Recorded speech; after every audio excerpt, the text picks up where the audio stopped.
decided to apply what we've been talking about in these two previous podcast episodes to songs that we'd sing in church and we'd see in the hymnal. So what are some examples of what we've been talking about? I'd like to start with number one in our book, our Majesty Hymns. Mm-hmm. Rejoice, the Lord is King. Oh, this is a good one. Because I think it's a good place to just start with what we already know and then apply it to what we're going to be working with. Because this is a beautiful song. Yes. Well written by both Charles Wesley and John Dorwald, who were both, one was a musician, and Charles was too, wrote a lot of words. But here we got a great song. So let's take a look at it. If you got your book open to it, right away, the first two notes in the melody are a third up and then a third back down. We already knew that. And then we get a fifth up and a third down. You already knew that. And then you have a leap up of a sixth. So here we got, and all those notes are in the D major chord. Yes. And an observation, as you look at it, you'll see that when we go up a third, when we go up a fifth, the notes are in what we call a space, that in-between bit, where they're in between the lines, and then they're on another space. Yes. And then as we go up a fifth, space to space. Or if it is started on a line, it'd be line to line. So the odd are always line to line, space to space, and the even number intervals, as you saw the sixth there at the end, starts on a space, then goes to a line. So anytime even, you're looking one and then the other. So space to line or line to space. Fantastic. Good. Okay.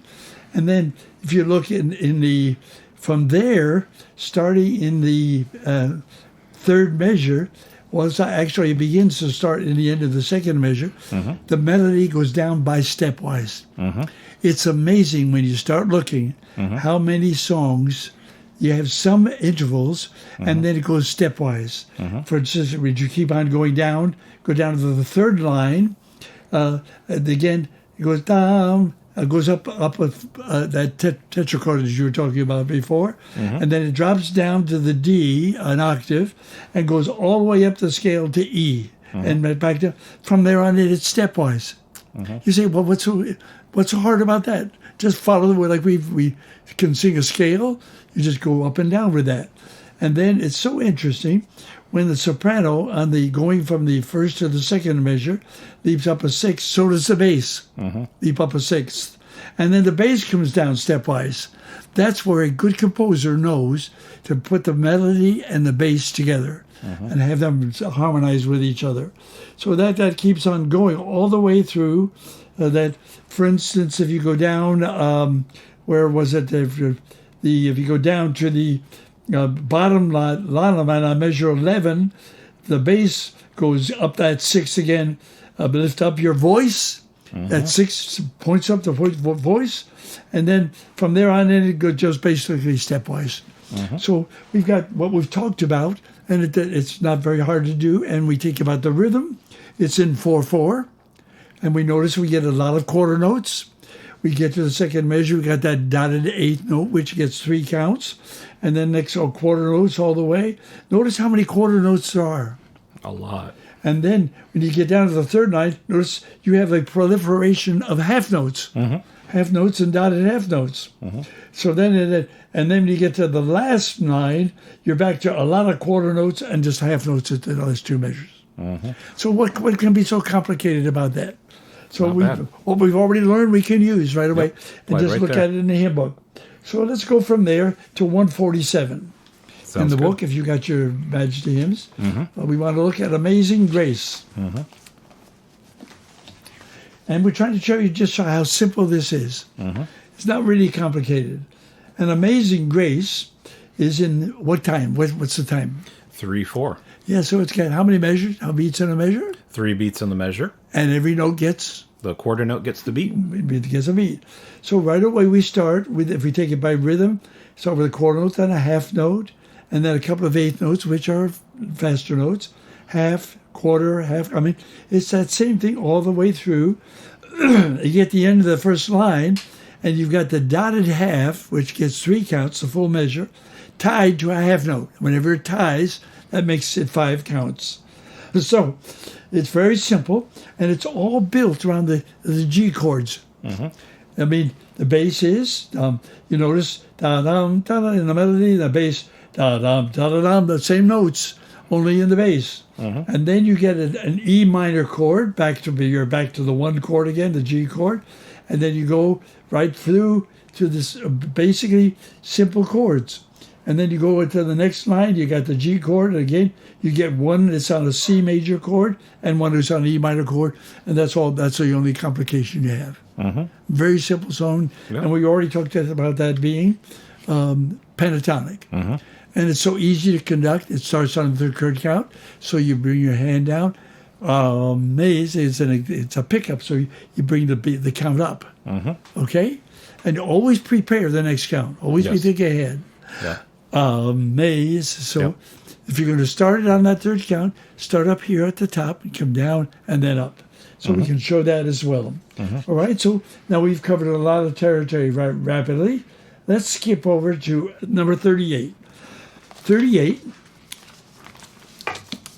this brings up something which every choir director needs to know, and every person in a congregation needs to know if the director knows what he's doing. Yes. That's why it's important for both to know, both for the director to know and the congregation or the choir, whichever he's working with. Now, you look at this, How Great Thou Art. It's a well-known song. We could analyze it, but that's what we're looking at right now. Look at the first three notes. What are they? Eighth notes. They're all 3 eighth notes. How many counts is that? Well, it'll be a beat and a half in the context of 4/4. 4/4, which is the time. Starts on, so where does it start? Well, in the 4/4 measure, this would be the and of 3, and we use 1 and 2 and when we're counting in simple time, as we talked about in our past episode. Yep. So it's the last half of the 3, which we call and. And so if you're going to conduct this in your mind, you want to have, or if you're watching, a good conductor will get passive counts and active counts. You always want passive counts and active counts. So you have in your mind 1, 2, and then you go from 2 rapidly into the third count. In technical terms, it's called a gesture of syncopation. Gesture of syncopation. Some people say syncopation is always wrong. No, when it comes to the right place, it's fine. So you go 1, 2, 3. Oh Lord, my God. And then notice how often that comes. When you get to the first full measure, the first note is a dotted quarter that gets a beat and a half. Count and a half. So the next note comes on the and of 2. So, oh Lord, my God. Again, a gesture of syncopation. It doesn't have to be as strong, but it should still be there. God, how nigh in awesome wonder. Now here it comes again. Only this time it goes from the second count, the last half of 2, goes into the third count. This comes all the way through. You got that syncopation all the way through this song. And I've watched people try to conduct this, not know what to do it. Even get down to the chorus. 1, 2, sings my soul. And notice it goes up a sixth. Da-dum-bum-bum. That's an important thing. Then sings my soul, my Savior God, to thee. And then it comes back, how great thou art. That's a syncopation again. How great again. Then sings my soul again. And my Savior again. I mean, look, once you have that gesture syncopation, you can do this whole song. And then it finally goes, how great thou art. How great. It hits a high spot just one time. As it goes up above the 6th, to finally up to the 7th. Good. So that gesture syncopation, since we're talking and they're not seeing what I'm seeing that you're doing, it's you talked about passive, and so as you conducted that, your arm was moving very gently through the pattern and the measure there. And then when it came to like the and of 3 they're supposed to sing, as you got to the third beat, that's when suddenly you're active. And the gesture syncopation has a suddenness to it. So I describe it to my conducting students. It's almost as if you didn't realize the stove was hot or the curling iron or something was sharp, and you realize, ow, that hurts. And you have that reaction to it, and so then your hand is moving up quickly off of whatever beat, in this case 3 and sometimes 2. So they can't as we sing talked on it, about. they have to sing after it. Yes, so then they're reacting to that. They react to it, yes. Yes, And good. the people in your congregation will know when you're doing that right. Mm-hmm. And if you're in the congregation, watch the conductor Yeah. to see if he can do that. Mm-hmm. And then if he can't do it, send it to us. We'll be glad to And help. we'll explain it to him how Sure. important it is. Yeah. That little one thing Mm-hmm. can make all the difference in your conducting, because you'll see this all over in good music. Mm-hmm. It just keeps coming. So, all right, so we got now 2 things. So let's go to another song. Let's go Okay. to one everybody knows, 194. Okay. Joy to the World. Oh, yes. That's a favorite. Yes, it is a favorite. Now we're in the key of D, which we showed them last time. Why it has 2 sharps in it, the F and the C. And look what it does right away. It comes right down the scale. Notice again, stepwise. Comes right down the scale. Joy to the world, the Lord is right down the scale. And then it goes up a 5th, and then goes right back up by stepwise again. Then it keeps coming down. Look in the next measures. It's down stepwise. One big leap up a 6, and then look how much of that is just stepwise. My goodness. So much of the scale there. How much do you need to know? Not very much. Right. Now, it's interesting to notice that the bass regularly likes to take leaps of 4ths and 5ths. Very common. But you already know what a 4th is. So you go joy to the one note, goes up a 4th, and then goes down an octave and back up a 4th.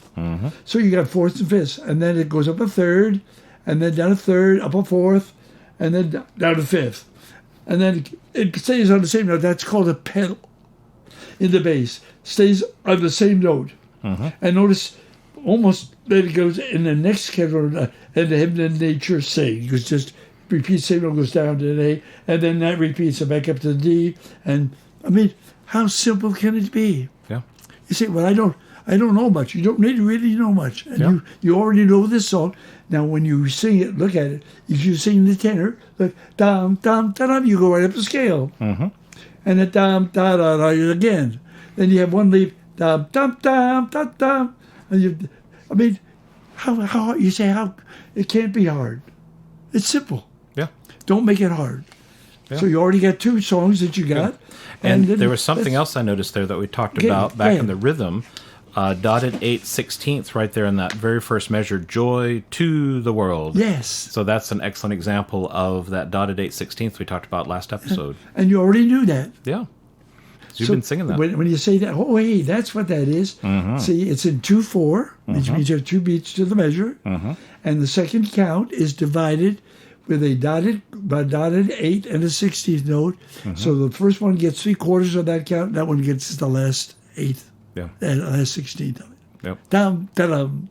And every time you say dum, da-da, it's and you look down in the next line, da-da-da-da, dum, da-da, there it is. Da-da-da-da-da, da-da-da-da-da, da-da-da-da-da, there it is again. Yep. And then we also see if you have 2 16th notes together, like heaven and nature, nature, that's what it'd look like with 2 beams together, having 2 16th notes back to back. So the flag then becomes a beam, right? Yes. Did we explain that last time? Yes, we talked about that last episode, but would be wise to review here because this could here's be later on. Why don't you explain that to me? Certainly. On that, especially in that, there's the second line of music. Yeah, with the beams there for the 8th notes, heaven and nay, those beams, the single beam means it's an 8th note. When you have the 2 beams of nature, those 2 notes of chur, that means it's a 16th note. So again, it's cutting in half as we talked about last episode and getting smaller and smaller in its value, which means it's shorter or faster. Either way to think of it there. And then in that past song we just looked at, we saw the flag with How Great Thou Art. Yes. On the very first note, it had a flag, and then the next 2 notes had the beam together. So you could see the contrast right there of what a flag versus beamed 8th notes look like. Right. It's just 2 ways of notating the same thing. The same thing, exactly. Okay, so let's go over to 268. Good. Let's do it. Because this has some very interesting things in it. Because now we're in that compound time. Yes. Yep. He lives in the 6/8, tells you what? Well, there's 6 eighth notes in the measure, but because this is fast, like we talked Yes. about last time, it'll actually feel like a 2-beat measure. Yeah. And then we group those in groups of 3. We talked Right. about dividing that top number, the Right. 6, divide it by 3. And Yes. of course, we get 2. So it's a 2-beat measure. Yeah, so it's a 2-beat measure, but then even the count there is divided with 2 against 3 divided with the first note getting down, da, down, da, down. So the first note, after you get the first 8, dum, dum, da, dum, it's 3, 1, 3, dum, dum, dum, dum, 1, 2, 3, 1, 2, 3. That way, okay? Yep, and there's That's that what it skipping does. fill we talked about. And it goes as all well. the way through the song and all the way down. And then let's go to the chorus. Good. Because we can repeat things, but then comes that 6. He lives, and people say I can't sing. There it is. There's that He interval. lives. Christ Jesus lives today. Now something I want to note here. I talked to B.D. Ackley, the guy who wrote this music. A.H. Ackley. I'm sorry. A.H. Ackley wrote this. Yes, I said B.D. That was his brother. Oh, okay. This was A.H. Ackley. Yes. I had dinner with him at Homer Road Heaver's home. Wow. 1951. My goodness. I was just a kid. But I had dinner with him, and I asked him why he wrote this song this way. Yeah. And he pointed it out to me. He lives, he lives. He wanted to be repeated to emphasize it. And then good. Christ Jesus. And then the next line, I said, when I conduct this, I go, he walks with me and talks with me. I make it an 8th note for walks with an 8th rest after it. And me and talks with me. I make that an 8th note with an 8th rest. He said, well, when we wrote this, that we didn't do that in songs. But that's where you really ought to conduct it. And I would suggest anybody conduct it. And when you sing it, make it, he walks with me and talks with me. Make it personal. Yeah. Just say, he walks with me and does not say what this song was he wanted us to say. Yep. So then you ask me how I know he lives. And he takes it one time. He lives all the way up to the high F within my heart. And so that gives it a whole different complex to it. And just showing it makes all the difference in the world. Yes. Good. So now let's skip over to number 463. Okay. All right? Because now we're going into something else.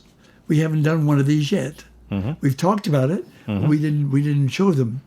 That now we come to Blessed Assurance, and we got a different time signature. And what does it mean, Tim? So 9/8, and because this is quicker, it's going to feel like 3 beats. Again, dividing the 9 by 3. Of course, we get 3. And then the blessed is 1 beat, and then sure, and then ants, that dotted quarter note, that is a note that would represent 1 beat. Yeah. But there's not a number for that note, so then we have to do the divided, the 8th, because there's not a number that represents a dotted quarter, because we don't do like 1.5 or anything like that in time signatures. We only use the numbers that represent regular notes, not the dotted notes. But this would be a 3-beat compound time signature. Yeah. And it's very easy to conduct. And you just, again, you would make the 1 and the 2 passive. 1, 2, blessed assurance. And you'd bring that third count on the third count of the measure. And then every one of those dotted quarter notes gets the equal of the 3 eighth notes.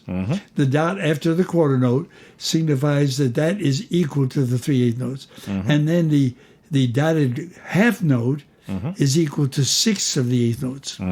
So if you were thinking it fast, 7, 8, 9, 1, 2, 3, 4, 5, 6, 7, 8, 9, 1, 2, 3, 4, 5, 7, 8, 9, 1. That, you can think it that way, but the best way is to just think it in 3 and groups of 3.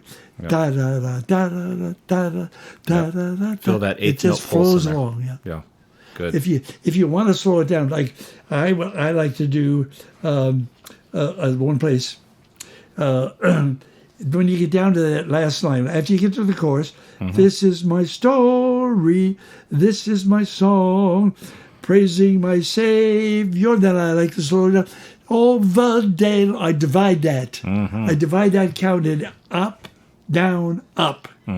So the one would be 1, 2, 3 down, 1, 2, 3 down, 4, 5, 6 down, and then 7, 8, 9. Yep. Up, down, up. Good. And then the next, the night line, I make, this is my, put a fermata on every one of those notes. And people will think, we talked about this the other day, people thinking we killed a big one. But you can make a whole congregation do that. Oh, yes. And once they learn to do that, they love it. They're looking for something that is not just the ordinary and the common. Yeah. And that song gives you that opportunity. It sure does. And it's a beautiful song. It's interesting while we're talking about this song that Fanny Crosby wrote the words. And but actually Phoebe Knapp, who was the wife of Metropolitan Insurance Company, founder. Phoebe Knapp became a fan of Fanny Crosby, who was blind. And Phoebe Knapp had this tune written and came and played it for Fanny Crosby on the piano. I said, what does that sound like? Fanny said, it sounds like Blessed Assurance, and wrote the words. Oh, that's a neat story. Those things are fascinating just to study how they come about and how God uses different people, and no one is unimportant. Right. Let's just take a look at one more. 363. Okay. At Calvary. At Calvary, yes. Another favorite. Because now we get to a song that has a lot of days of the 8th and 16ths. And it's in 4/4 time, but it's years I spent in vanity and pride. Okay. And there are some people said, so there are some people criticized this. We talked about this before. They said, this is a happy tune. Say I'm in vanity and pride.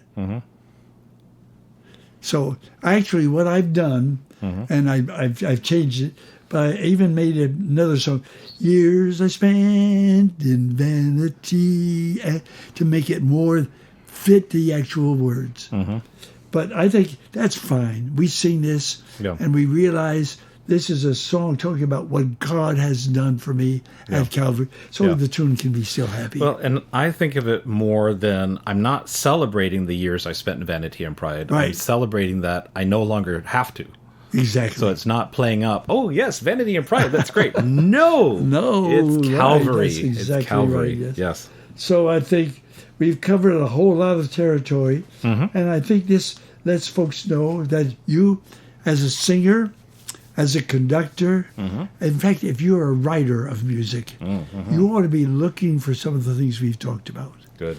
And try to make your music portray what the words do. Yes. This is what all the good composers do. You take Bach, you take Handel, Mozart, Felix Mendelssohn, you name them. We talked about Vaughan Williams. Yeah. He had a knack for that. Oh, yes. So to look at good composers, take your hymn book and say, I wonder how they did it. How can I do it? Yeah. How can I copy what these men did? Now, you'll never write probably like Bach. Yeah. Although I love it. But the average congregation now cannot do that. That's why our gospel songs become so popular, because they're just simple, and I think they have their place. But don't forget that there are songs like All Creatures of Our God and King, and songs like Rejoice the Lord is King that we talked about today, that have tremendous depth to them. Yes. Be sure you include both. Yes. Be sure if you're the director, even of the congregation, don't have every song be in a complex compound meter. Make some of them simple. Have a variety. Make some of them 6/8. Make some of them 9/8. Good. Make some of them 4/4. Good. Give it a variety, so you're constantly changing it. Like nearer, still near. See, that's Beautiful. a slow. Don't try to make it fast. I've watched people try to conduct that nearer, still near. No, it doesn't fit. It loses. Yeah. It has. You've lost the essence of the song. Right. So be sure you can include some of those. Good. Sweet hour of prayer. Make it a prayer song. Yeah. Don't make it sweet hour of prayer. No, it doesn't fit the song. Yeah. So try to think yourself, and always, I call it homework. Before I would lead a congregation, I go homework. through it in my mind. Good. What am I doing with this congregation? How can I make extra meaning to all the people who are singing it and those who are listening? Good.